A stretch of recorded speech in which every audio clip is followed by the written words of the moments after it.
Hey, I'm Tiffany Haddish. What's up?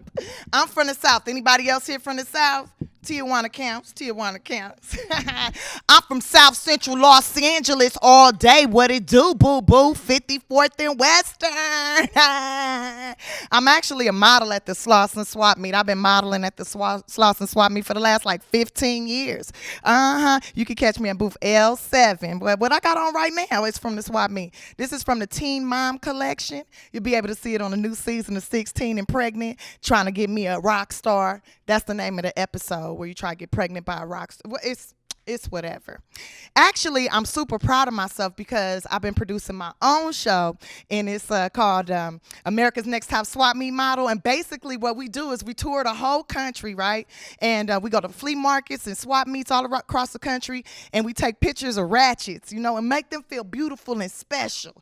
And I'm so proud of it because I shot the whole thing for like $5,000, which is unheard of. And I did the whole thing on Metro PCS telephones, and I still got minutes left. So I'm really, really proud of myself. I even had one Obama phone, so we got government funding and stuff. She ready. What? I know you like, what's she saying she ready for? Look, she ready for whatever. It's my favorite thing to say. Why? Because it's a term of empowerment. You know what I'm saying? It's like, what you ready for? I'm ready to get this money. I'm ready to be successful. I'm ready to get this child support. What? Because we trying to get paid. At the end of the day, I'm about home-owned businesses. My grandma, she taught me how to value myself as a woman. I'll never forget it. It was my 18th birthday, and she should have told me this on my 16th birthday, because at that point I had been renting out the property already, if you know what I mean. See, she put me to the side and she said, "Look here, baby girl. Now that you become a woman, it's a certain way you need to think of yourself, and every woman should think of herself this way. Baby, I want you to think of yourself as a house. And there's one thing you got to remember, baby, just one thing you got to remember. Every man wants to come inside your house. But you can't be having all kind of men going in and out your house all the time, because that brings your property value low. Mess around and be known as the crack house, and you don't want to be the crack house. So you want to keep the grass cut and keep it clean, because you don't want people walking by thinking you got an abandoned house. And don't be going out late at night getting drunk and stuff, because somebody will break into your house, baby, right through the back door. They break in right through the back. And that'll have you walking messed up the next day talking to the police." And she said, once you find a man that loves you and cares about you, he'll go ahead and he'll sign that paperwork. He'll put a ring on your finger, and he will buy that house. And I just want to know, by round of applause, how many women in here tonight got them a husband, aka homeowner, a man that love you, taking care of you? Make some noise if you got you a husband, girl. Nobody? So all you heifers just out here renting their own, just sectionating the property out. Got a small Latin family of 15 living in there trying to make ends meet. Ooh, Halloween wasn't that far off. Some of y'all got haunted houses. Yeah, every time a dude go in, he leave out with no spirit, no soul, just be dead on the inside. That's sad.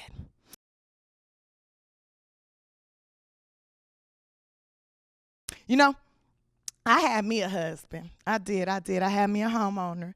And it was a real good relationship. I'm telling you, it was super good. Like, oh my God. When he asked me to marry him, I was shocked.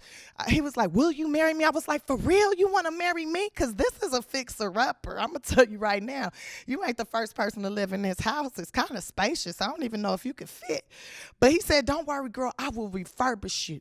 And he did. Oh my God. When I met him, I weighed 90-something pounds, and now I weigh 100 and something pounds. Anyways, he changed my life. Like, he fed me 3 times a day. He took me on long walks and stuff. And he never beat me up or nothing. It was a really good relationship. Now, he did choke me a few times, but we was playing cops, where the police come and they take him to jail. He come back a few days later. I suck his dick. We had court order counseling. It's a real relationship. We in the Hall of Records and everything. We had our own judge and all of that. It's a real relationship. And we broke up. We had broke up for a while. and I couldn't do, because I just couldn't do it. My throat wasn't strong enough for it, the relationship. And he wanted me back. I mean, he went through everything to try to get me back. And I told him straight up, if you want me back, it's certain things that you're going to have to do. You know what I'm saying? Certain things you're going to have to do. He's like, well, what do you want me to do? I said, look, you're going to have to get you some counseling. You're going to have to take a domestic violence class. You're going you need to make like $1 million, and you need to buy me something I always wanted. And he did all of that, okay? He went ahead and took the classes, got the counseling, you know what I'm saying? He bought me a sleep number bed. Oh my God. And it's so beautiful because I always wanted a sleep number bed, and it made me feel like he cared about my rest, you know? But I had to be smart about it, because I couldn't just go back just the way I was, because I know that, I got some issues. So I went ahead and got me some classes, got me some counseling. I took a communications class, and a domestic violence class. And I took me a football cross training class and also a synchronized swimming class, because I just wanted to be strong. And we got back together. We did. We got back together, and it happened again, basically, like I knew it would, because I know I got some issues. Like, I don't know about the rest of you females out there, but for me, like when I lose my temper, I can't think of any other words. I can't think of anything else to say but what's happening right there in that moment. So like basically we in the car, right? We in my Corvette or whatever, driving down the highway. Yes, my Corvette, because I'm a Barbie. What, bitch? Yes.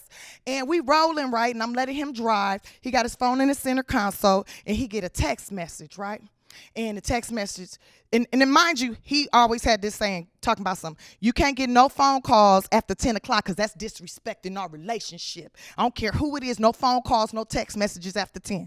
I said, well, cool, if that's what you want from me, well, then that's what I need from you too. What's good for the goose is good for the gander, right?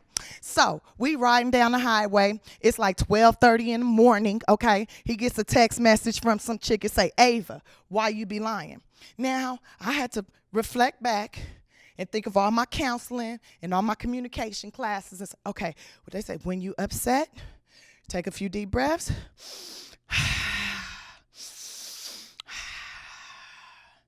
And ask questions in a calm and kind manner. So I looked at myself in the reflection of the window, and I was like, Tiff, calm and polite manner. Maybe put a little smile on it, girl. Put a little smile on it. Just ask. Babe, who Ava? Who is Ava? And he's like, excuse me, what you talking about? I don't know what you're talking about. Who is Ava? And why she say you be lying now? Who is Ava? Who is Ava? Who is Ava? Who is Ava? Why she say you be lying though? Why she say you be lying though? Why she say you be lying though? Who is Ava? Who is Ava? Why you be lying? Who is Ava? Why you be lying? Next thing I know, he choking the hell out of me, right? And I'm not, he's like, die, bitch, die. And I'm not dying because of the football cross training. My throat is strong. So I'm just like, blue 42, blue 43. Who is Ava? Who is Ava? He's like, bitch, die. How you not dying? And I was like, because I'm breathing through my coochie right now from the synchronized swimming.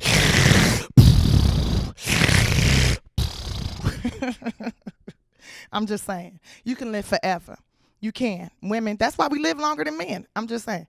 Because we not only can breathe through our mouth and our noses, but we can breathe through our vajayjays. What? She ready.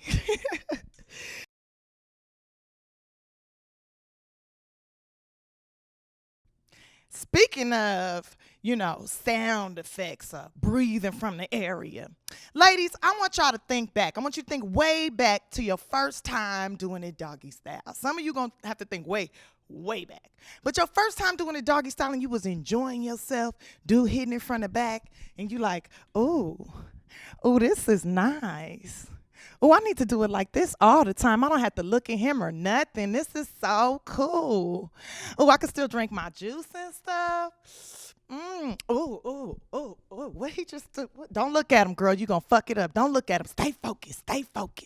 And I don't know about y'all first time doing the doggy style, but for me, it was so good. It started getting so good to me. I started to transform. I started to like metamorphosize into my spirit animal. I didn't even know I had a spirit animal until I was caught up in this position. Dude hitting it from the back, and I'm like, oh. Oh, shoot. Oh, shoot. And I start raising up on my tippy toes for no reason, like I was turning into the black swan or something. And I just started to call out, "Whoa! Whoa! Whoa! Whoa! Whoa! Whoa! Whoa!" And then I started to relax. And out of nowhere, you hear, and the first time that happens to you as a female, you don't know what the fuck to do. You don't know whether to laugh, scream, cry, get up and run. The first time it happened to me, I just buried my face in a pillow like an ostrich. And I start throwing my ass back real fast like he turned a nitro on it. And then I just started to pray, Lord Jesus, please don't let him realize the sound that just came out of my ass into a vagina, Lord.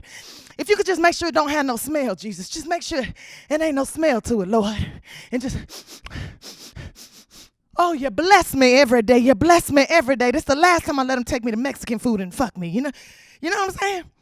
It's crazy because it's so true. Nobody warns you. Nobody tells you that your body can do this. They don't tell you that in health class. They don't sit you down and go, ladies, there'll be a time when you're having intercourse and a man will be penetrating your vagina repeatedly. And as he's doing so, he'll be pumping air into your uterus. And as your uterus starts to fill with air, there'll become a certain point where it just can't take it anymore. And you'll naturally start to relax. And when you do, the air will release itself. Don't become alarmed. This is completely natural. And it'll sound a little something like this.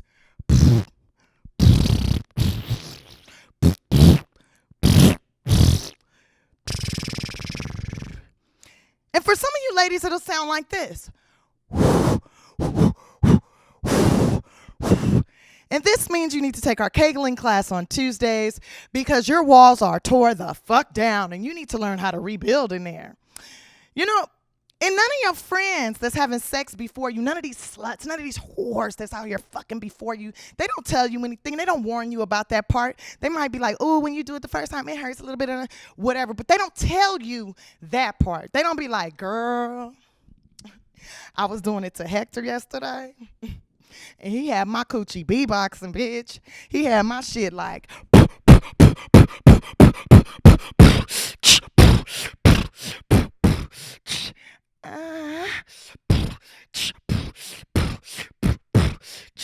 Oh, shit.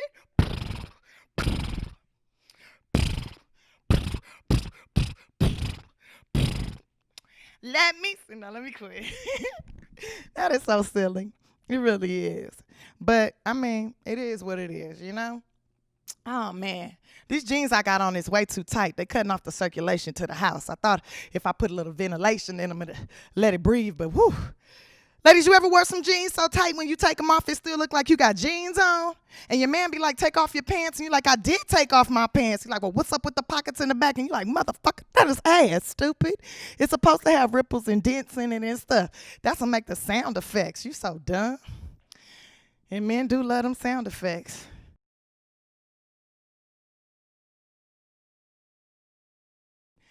You know what? Usually I'm wearing heels. Usually I be wearing heels and stuff, trying to look all super sexy and whatnot. But my baby toe died last weekend in some heels. So I just said, forget it. I'm wearing boots from now on. What?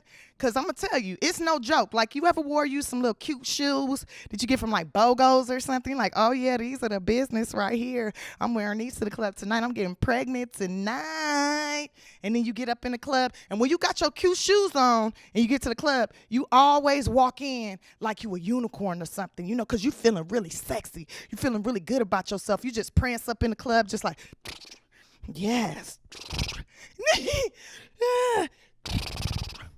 Yes, look at my shoes. Look at my shoes, bitches. Look at my shoes.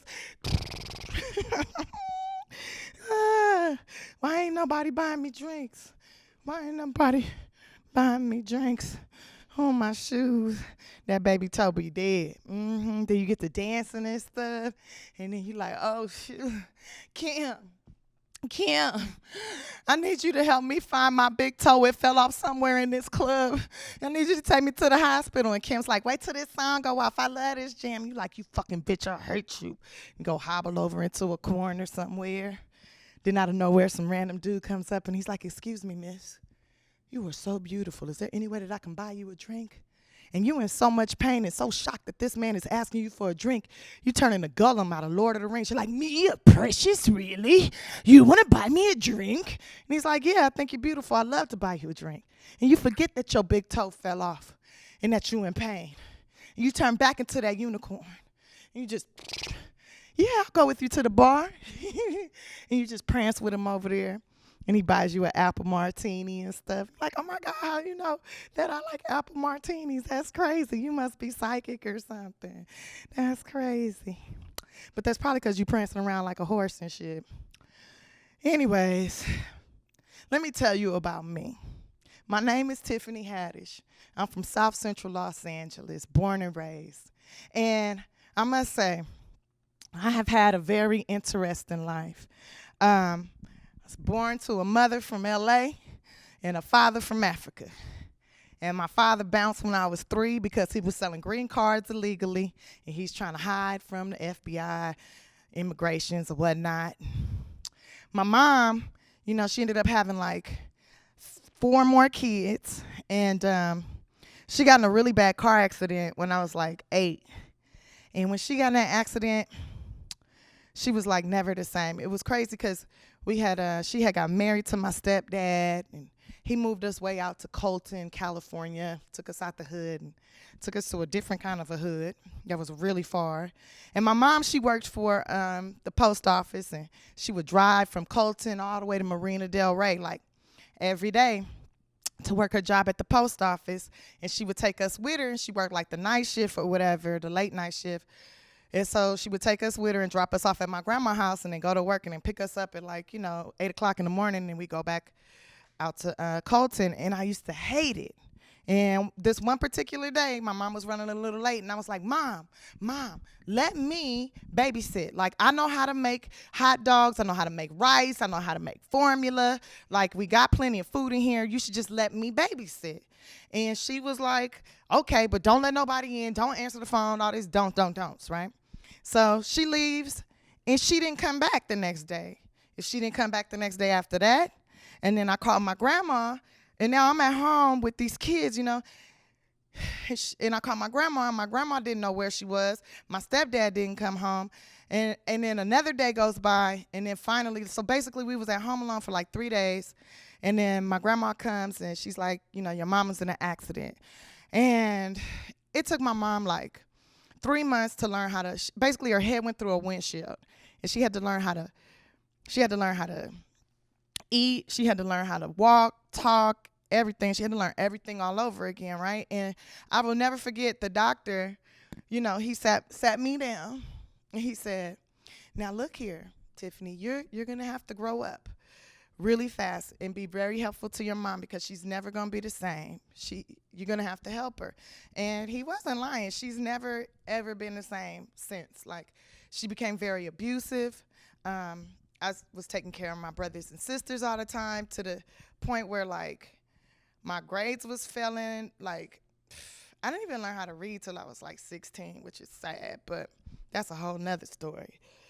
But I took care of them and everything, and when I was about 12, my baby brother, you know, he was getting in trouble in school. Like, he wasn't going to school or whatever. She just let him do whatever he wanted, and he wasn't going to school. And when he did go to school, he would go pissy or whatever, put on his like pee-pee clothes, and he would always say he was hungry. And I know he couldn't have been hungry because I used to cook breakfast for them and everything before I went to school. But he would tell him he was hungry and all this stuff. And next thing I know, we got social workers coming to the house. And my mom was whooping my ass like every day. Like, she was taking all her stress out, all her pain out on my ass, which is probably a good thing now that I think about it, because I could take a punch like a motherfucker, right? But anyways, she ended up going off on the front neighbors and basically got in a fight with the guy and accidentally hit the guy's son, who was like 2 with a big old 2x4 or whatever. And the police came, and the social worker was there, and basically we was getting placed in foster homes. And it was kind of messed up because my stepdad showed up, and he didn't even He didn't even take his own kids. Like, he didn't have to take me. I'm the only one from my father. And then my brothers and sisters, they all have the same dad. And he could have took them. He didn't have to let all of us go into foster homes. He could have just let me go. But he told the social worker, nah, I'm good. Like, go ahead and place them because I don't have nowhere for them. And they put my 2 sisters together and they put my 2 brothers together. And then they put me in McLaren Hall by myself for like a day. And McLaren Hall is like, at that time it was like, it felt like jail. It felt like the most horrible place on earth. They lock you in a room. It's like, it was bad. It was super bad. And I'll never forget when we dropped off my, I went with the social worker to drop off my sisters and brothers. And we dropped my sisters off. They stayed in the house together. And then when we dropped my brothers off, like my baby brother at the time, he was only like, I think he was almost 2. And I had been trying to teach him how to say my name. He kept calling me mama.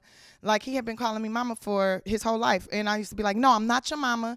I'm Tiffany. Say Tiffany. It's Tiffany. And he would be like, mama, mama, mama. And so on this day when we dropped them off, you know, we go in the house and everything, and I look around and stuff, and I give him a hug, and I tell him I'm going to be back. You know, I'm going to come back and I'll see you. I'm going to see you later, Justin. I'm going to see you later. And he's like, where you go? Where you go? Like, don't go, don't go. And we had to leave, so I'm leaving out. And he could barely walk good, you know, and he comes running out of there. He's running out the house, and he's running down the sidewalk, and he's like, Tiffany, don't leave me, Tiffany. In my heart, when I heard him say Tiffany, I was like, oh, he said my name. Oh my God, I don't want to leave him. But he said Tiffany, like I got titties. He thinks I'm gonna have big titties. Like, it made me feel good, but then it made me feel bad. Because I was just trying to, you know, develop, but my breasts ain't never got no bigger than what they are right now. I'm still just a 31A minus, just 2 brown spots on some ribs or whatever. But my brother thought I was gonna have big titties, so that was cool. But it was really hard for me being in those homes. I only stayed in McLaren Hall for like a day, maybe 32, 35 hours or something like that. And then my social worker came and she placed me in this home that was like off of Normandy and like 100 and something. And this lady that she placed me with had to be the most hoodest, most ghettoest lady I ever met in my life. She was smoking weed and stuff. And I remember she was telling me like, oh, you gonna cry. Oh yeah, you gonna cry today. You gonna cry. And even when I was in McLaren Hall, I remember the girls that was in the room with me, they kept saying, you gonna cry, you gonna cry. I was like, I ain't gonna cry. And I remember that I kept trying to like crack jokes and stuff. Man, that was all because of this movie called Who Framed Roger Rabbit. I'll never forget when I seen that movie. And there was a scene in it where the rabbit's like doing something and the detective's like, why are all these people helping you, Roger? Why are all these people helping you? And he goes, because I make them laugh, Eddie. If you make people laugh, they'll do anything for you.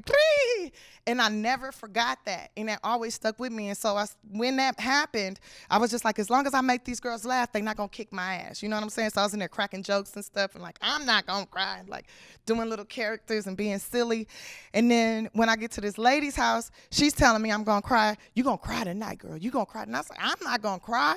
I'm going to be good. And it was the first time I got my nails done. She took me to get my nails done and stuff. And then she took me to a drive-in movie theater, and we went and saw that movie Crooklyn.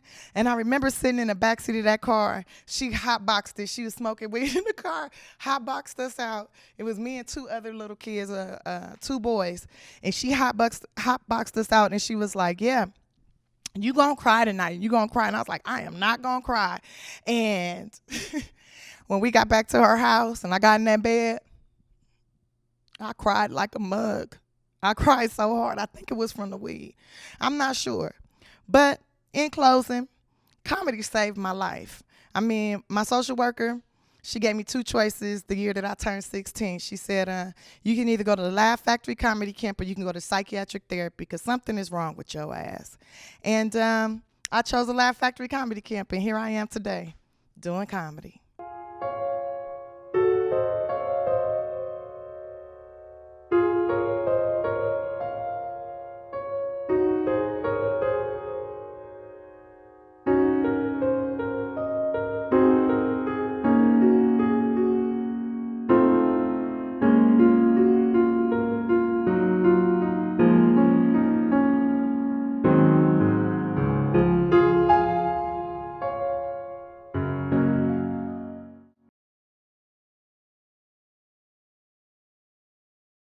feeling myself. I'm feeling myself. I'm feeling myself. I'm feeling myself. I'm feeling myself.